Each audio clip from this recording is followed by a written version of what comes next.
দাদা বৌদি হোটেলে গিয়ে যে আমার সাথে এরকমটা হবে আমি কখনোই ভাবতে পারিনি। আমরা চলে গিয়েছিলাম দাদা বৌদি হোটেলে বিরিয়ানি খেতে।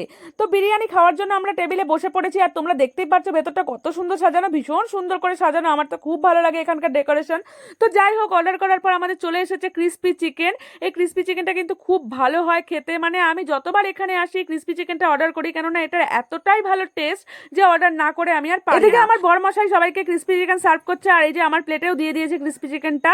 তো বলার মধ্যে যেটা বলছিলাম যে দাদা বৌদি হোটেলে এসে আমার সাথে কি হয়েছে, আর এটা কিন্তু একবার নয়, এটা নিয়ে দুবার আমার সঙ্গে একই জিনিস ঘটলো দাদা বৌদি হোটেলে। মানে আমি কখনো ভাবতে পারিনি যে আমার সাথে এরকমটা হবে। মানে আমরা এরকমই টাইমে এসেছি যে বিরিয়ানিটাই শেষ হয়ে গেছে।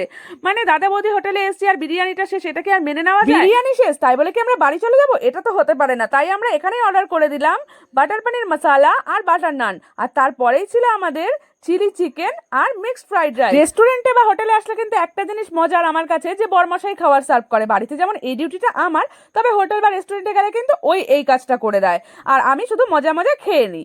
তো যাই হোক, আমাদের খাওয়া দাওয়া তো শেষ, আমরা চলে যাচ্ছি হাত ধুতে। খাওয়া দাওয়ার তো ভীষণ ভালো ছিল, আর সব থেকে যেটা ভালো ছিল সেটা হচ্ছে স্টাফদের ব্যবহার। এখানকার স্টাফদের কিন্তু ব্যবহার ভীষণ ভালো। তো যাই হোক, আমরা হাত টাত ধুয়ে চলে এলাম, আর বরমশাই কিন্তু আগে থেকে আইসক্রিম অর্ডার করে দিয়েছিল।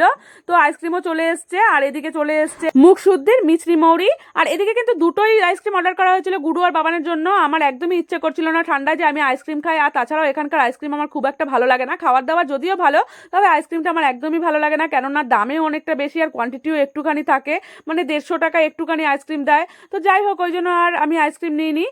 আমার আবার বাইরের 50-60 টাকা দামের আইসক্রিমই ভালো লাগে। তো যাই হোক, আমরা এবার চলে এসেছি স্টেশনে, আমরা চলে যাব বাড়ি। ট্রেনও এদিকে ঢুকে গেছে।